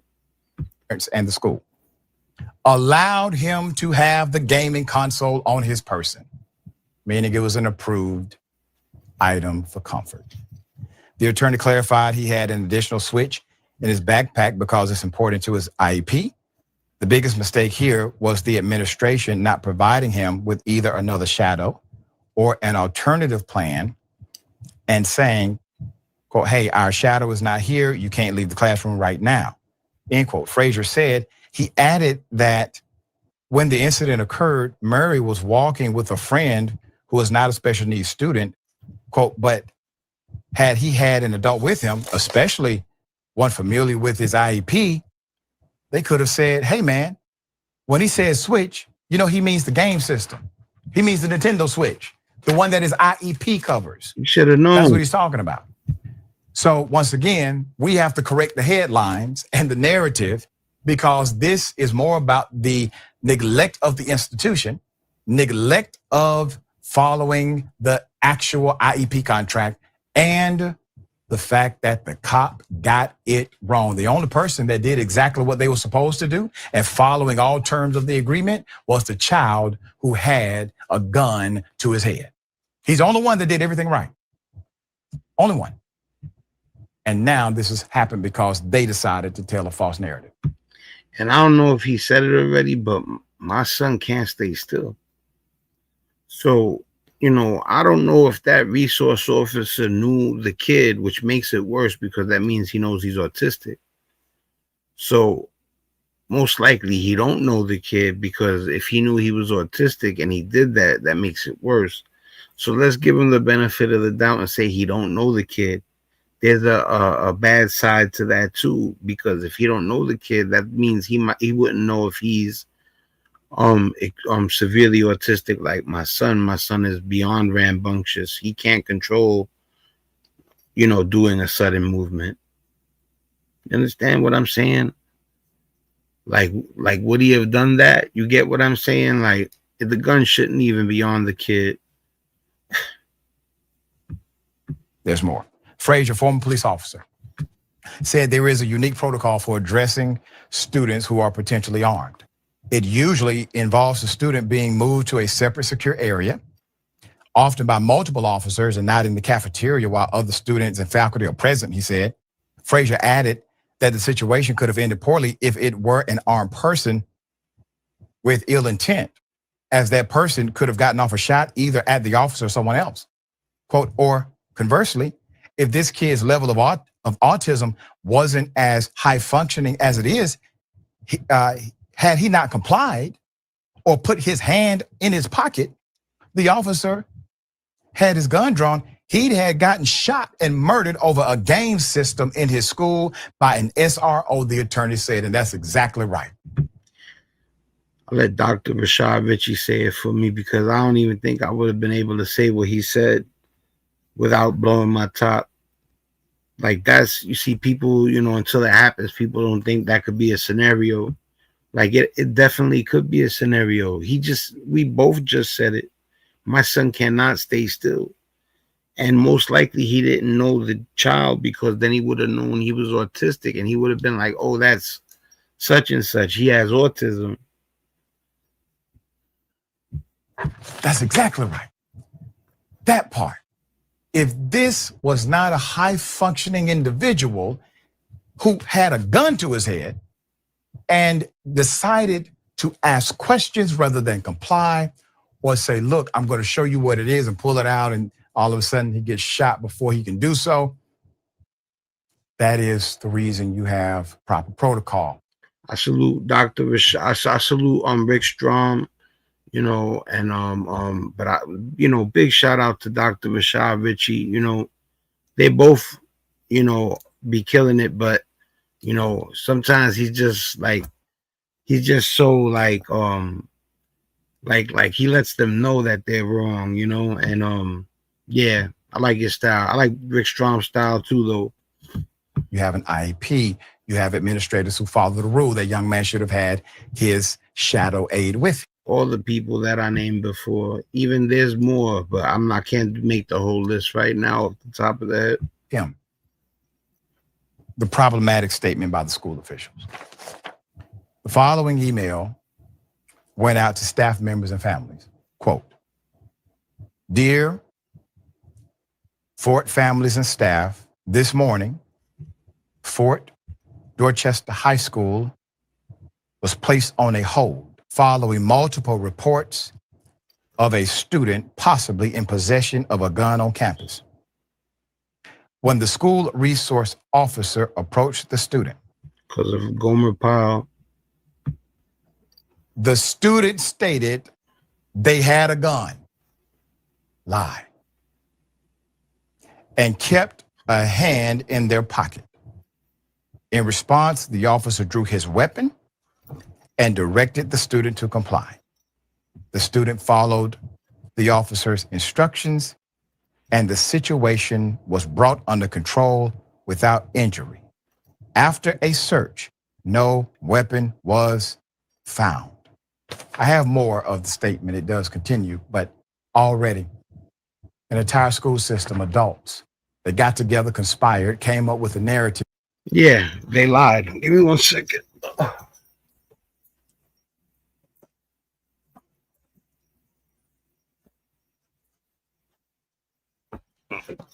Okay.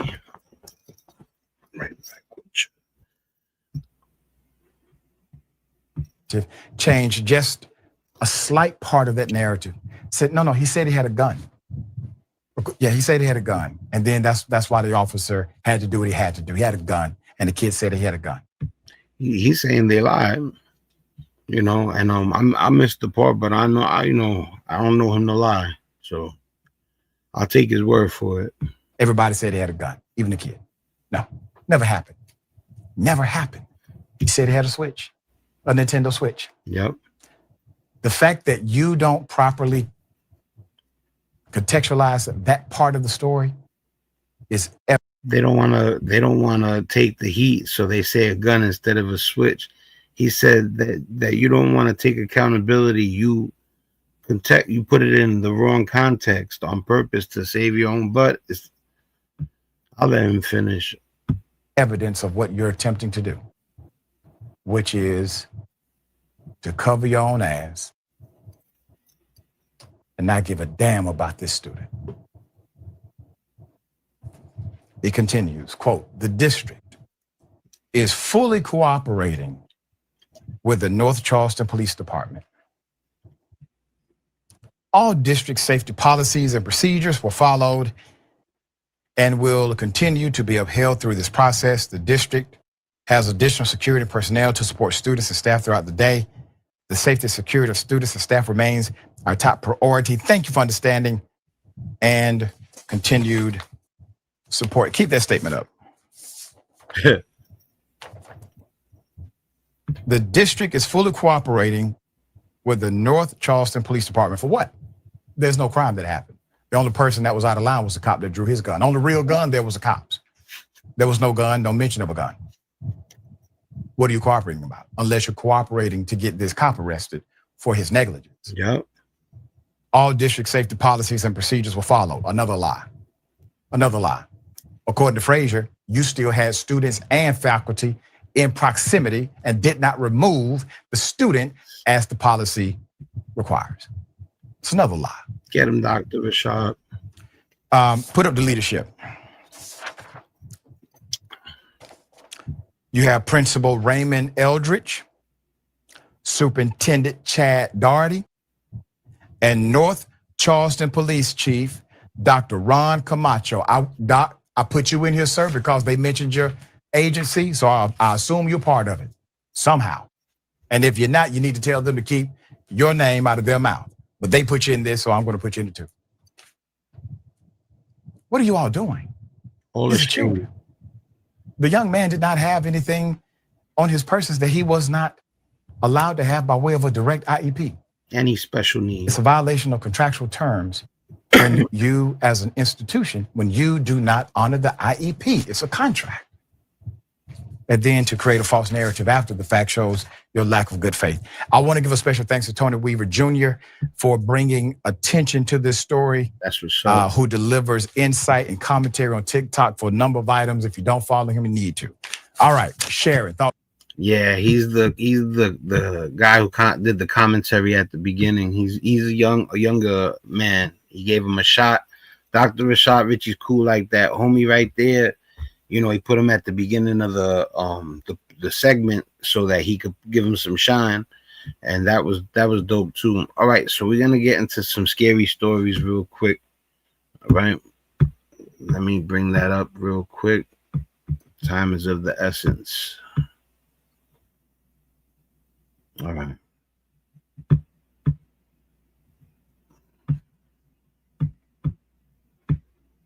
All right, we should be good now. Let me full screen it. Based in Missouri. The Hunting Public is a DIY hunting channel based in Missouri. Their primary focus is to educate new and inexperienced hunters, and most of their content follows a very similar format built around that purpose. This is a good one.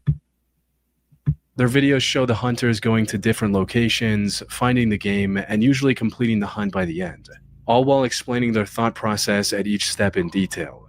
And the video they filmed on September 25, 2022 was meant to be no different. Two of the channel's hosts, Ted and Nick, were out bow hunting deer on public land in their home state. Little did they know, this trip was about to be cut short by the most disturbing encounter they've ever had in the wilderness. The incident happened at roughly 6:45 p.m. while the two were hiding in a tree, waiting for a deer, when, out of nowhere, they heard what sounded like a loud scream in the distance.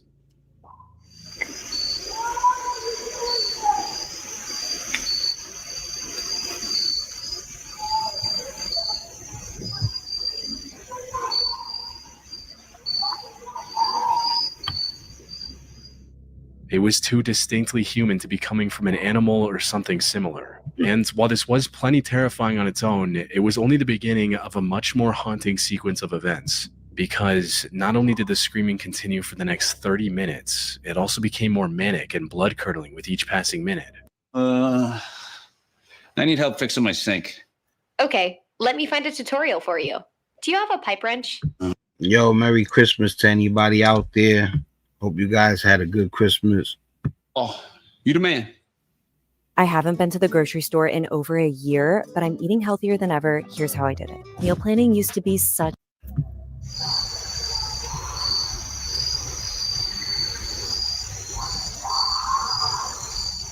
Yo, the way they're screaming, they sound like they're in distress, major distress.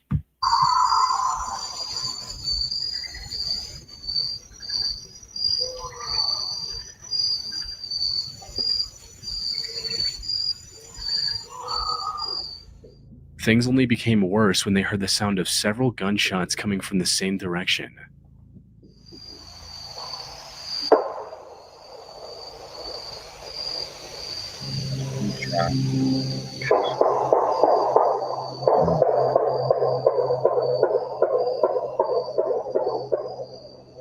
It's like 20 shots. I'm gonna go back real quick.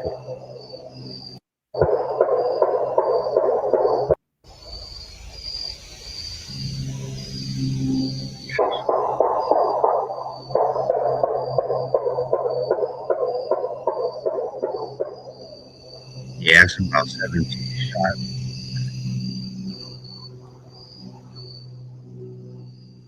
Something not good's going on. Now, all of this still could have had a perfectly reasonable explanation. Maybe the person screaming was being chased by a predator like a black bear and used their firearm in self-defense. However, what made this explanation unlikely were the few coherent words that could be heard in between the screaming, with the voice yelling for help and saying phrases like, "I hate you."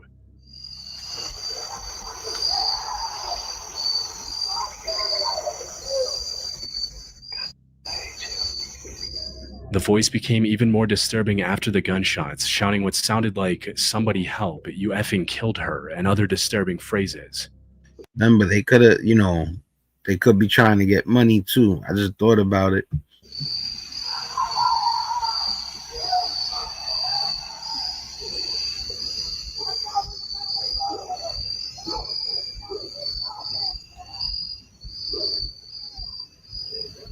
I don't think it's safe.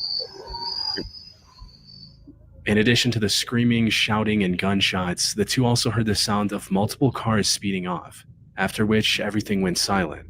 By now, Ted and Nick were convinced they had just heard a horrific crime take place less than half a mile from their location. Unfortunately, they didn't have cell service in the wilderness to make a report, and the only way out of the woods was in the same direction as the screaming. Getting too close and alerting what could be an armed and dangerous group could have been life-threatening. So they decided to stay silently hidden in the trees for the next few hours, and only moved back after it was completely dark out. The two eventually made it back to their car and drove to a spot with cell reception to report the incident. However, from what I was able to find, the authorities weren't able to locate a body or even find any evidence of a crime at the location Ted and Nick provided, leaving this disturbing encounter unresolved. People on the internet have come up with several theories to explain the situation, ranging from a firing squad execution to someone having a drug-fueled mental breakdown with a gun in their hand. But tell me in the comment section if you think they staged it or if it's official.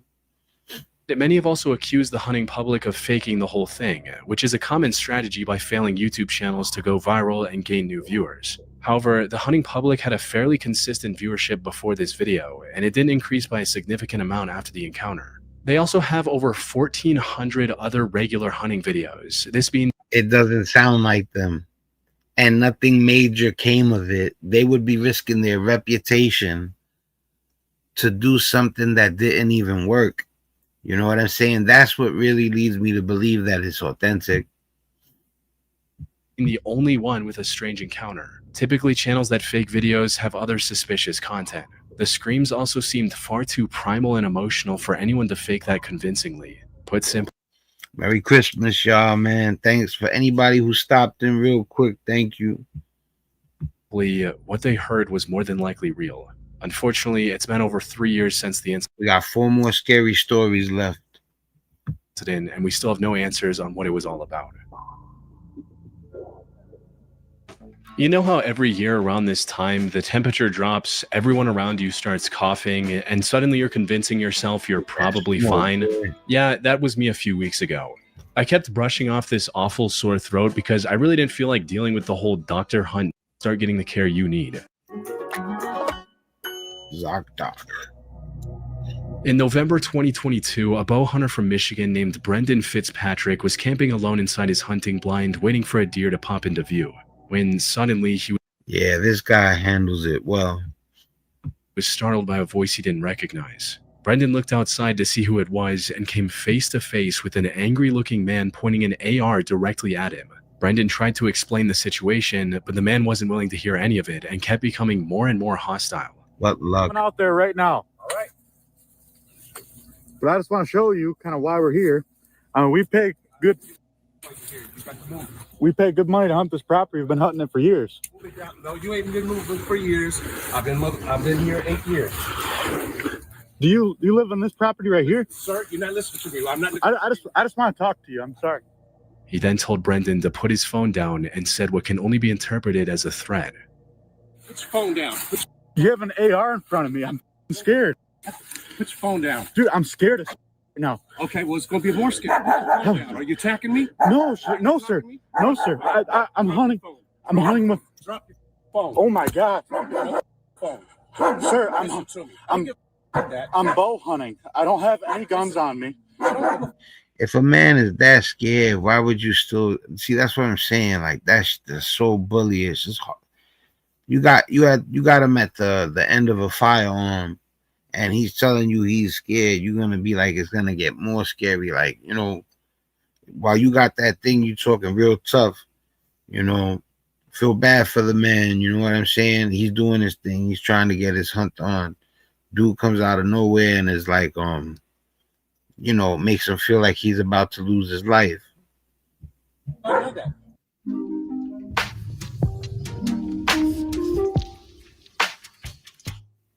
Imagine being able to build anything just by thinking about it. Meet Base 44. Him saying, "Are you attacking me?" while Brendan was doing everything in his power to cooperate and stay calm came off as him looking for an excuse to open fire and claim self-defense later. He also kept ordering Brendan to get out of the area while repeatedly threatening him with his gun and his aggressive-sounding dog.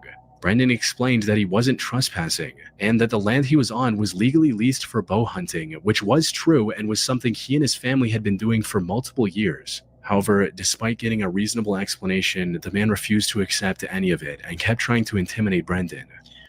That's horrible, man. I can only imagine how that man feels, even though I've been on the wrong end of a thingy more than once, you know, but still, you know, it don't feel good. Feels very bad. What made the encounter even more unsettling for Brendan was that the man refused to even state his name, making it clear that he had no interest in a civil conversation. Not only that, but he also name-dropped Chai Vang when threatening Brendan, a violent criminal who took the lives of 6 people and injured 2 more members of a hunting party in 2004. Put simply, the man was insinuating that he was willing to do the same to Brendan if he didn't comply. Fortunately, Brendan was able to stay probably got mental health issues and he's on some survivalist stuff. Composed enough to not aggravate the man any further and live to see another day. Brendan later tried to press charges against the man, but the police weren't as helpful as he'd hoped. They essentially told him that he didn't have enough evidence to start a criminal case against the man and left it at that. However, that wasn't even the end of it. Because a year later, on November 25, 2023, Brendan's brother encountered the same man while hunting in the area. Due to what happened the year prior, he made sure to position his tree stand more than 150 yards away from the site of the original confrontation. But for some reason, the man became even more hostile than last time and directly opened fire without saying a word. Wow. Luckily, none of the shots actually hit Brendan's brother, and he was able to leave the area without getting injured. However, according to Brendan, the authorities didn't file any charges against the man yet. What a bozo, and then the cops don't even do nothing. Again, citing the same lack of evidence. Though people online suspect that the perpetrator might have connections at the local police department, allowing him to threaten the lives of innocent people and not face any consequences. Yeah, because he's right there. If you want to go get him, you know, it depends though. I don't know how big those woods are or if it's hard to locate somebody, but you would think they would have been able to go get on some like, yo, you got to stop doing that, or even lock them up or whatever. Consequences. The only silver lining in this disturbing case is that no one was actually hurt. Brendan and his family have also returned to hunting, likely at a completely different location. On September 10, 2024, at approximately 7:45 a.m., 2 fishermen were kayaking down Lake Emery in Franklin, North Carolina, when one of them spotted what appeared to be a log drifting in the water ahead. However, something about it didn't feel right. Yeah. So Mark Wilkins paddled closer to take a better look, and that's when he made the horrifying discovery. It wasn't a log at all. In reality, he was staring at human remains that had likely been in the lake for multiple days by that point. He was still a bit unsure and thought that maybe it was some Halloween decoration that had found its way into the lake. But the closer he got, the clearer it became. The remains were certainly real.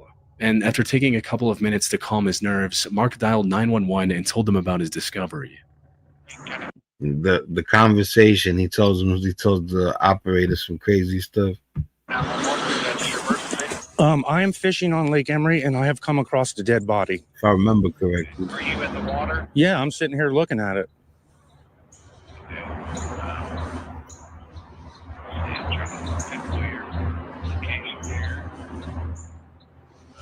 I mean, it could. I mean, it looks like a dead body. I mean, there's a hand sticking up. There's a rotted face. I don't know if it's some kind of stupid Halloween spooky thing, but I'm not touching it. So. Now, discovering human remains like this is disturbing enough on its own. I think it takes a chilling twist too at the end. But what made this find even more chilling was the dark implications it suggested. You see, authorities had also found the remains of a 19-year-old boy in the same lake just a month earlier. And if the two cases were connected, it meant that there was possibly a serial killer on the loose in the small town of Franklin. Wow. 2 bodies. I don't know if he says there's another one. Talking to the police, Mark also remembered seeing a pair of Crocs lying near the boat ramp he used earlier that morning, adding another disturbing layer to an already unsettling situation. That said, the reality of this case turned out to be far more tragic than disturbing. The person in the lake was later identified as 50-year-old Ethel Marie Ogle. According to the official reports, there was no foul play involved in her death. At first glance, duck hunting seems like one of the safest hunting styles out there. No foul play, they said. May she rest in peace. Especially since it doesn't require hunters to spend any time deep in the wilderness, where running into angry predators like bears or bobcats is a constant concern. However, duck hunting, just like most other outdoor activities, comes with its own set of risks. Something Ethan from the Lucas Reinsch YouTube channel became well aware of in November. Anytime you got a firearm, anytime that's power. You know, so anytime you're dealing with a firearm, I don't care how nice you are with it, you got to be careful. That's power. You got to respect power. 2020. He was out hunting ducks with a shotgun early in the morning while the sun was barely up. After staking out on a beach for a few hours and waiting for the ducks to gather, he found a target and managed to shoot it down. The duck fell a bit too far into the water, but without a boat, his only option was to wade into the water to retrieve it. And that's when everything went wrong. I would have not have ran into that water to get no duck. I would have shot another one closer, you know. I mean, he went far out, and the reason I wouldn't have done what he did is exactly what happens to him. It's exactly the reason I wouldn't have went in there is exactly what happens to him. Wrong. Ethan had plenty of duck hunting experience under his belt, but he wasn't completely familiar with this particular lake and didn't know about the sharp drop-off a few feet off the shore. So as he got closer to the duck, the ground suddenly dropped off from under his feet, leaving him struggling to stay afloat. That's why you don't run into the water. And I knew that. Hell no. He also knew how to swim, but that wasn't as big of a help as he'd hoped it to be. The biggest issue at hand were his waders. They became filled with water, sinking him deeper while also making it near impossible to move in the water. Under normal circumstances, staying... This guy ran in the water to get a duck, and he wasn't going to be able to swim even if he was the nicest swimmer in the world because he had a whole bunch of weights on him. Afloat is relatively easy for anyone who knows what they're doing. However, water-filled waders make this otherwise simple task infinitely more difficult, as drowning becomes a stronger possibility with each passing second. To make matters worse, the water Ethan was in was also extremely cold. Even if he could stay afloat with heavy waders, he still risked contracting hypothermia and passing out. I never went hunting, you know, but I mean, the scenery and everything is beautiful, but I don't think I would get a thrill out of, you know, ending ending something's life. You know, the only time that would have to take place would be in self-defense. Before drowning. The cold water was also tensing up his muscles and making it difficult to keep moving. And to top it all off, he was also completely alone on this trip. Having someone with you on any nature expedition increases the chances of survival exponentially. Even if a partner isn't able to help directly, they can at the very least call for help. Ethan, however, didn't have that option. All he could do was keep his calm and keep swimming toward the shore. Like a spotter, when you bench press, you should have went with somebody. That's definitely, don't go into the woods by yourself, people. Come on, son. You know, like my man at Level would say, come on, son. But you got to be smarter than that, man. Like even like, all right, the movie 187, what is it? 187 hours, something like that, where he falls into the ravine and he gets stuck. All that type of stuff. Don't go off somewhere far and deserted by yourself, man. It's not a good look. With all his energy. Fortunately, this worked. After a brief but intense struggle, he was able to find the underwater ledge and make it out relatively unharmed. And while his determination and level-headed approach certainly helped, his surviving the incident was nothing short of incredibly lucky. God bless him. Excuse me? What are you doing? I'm taking photos of bugs. Why are you taking pictures?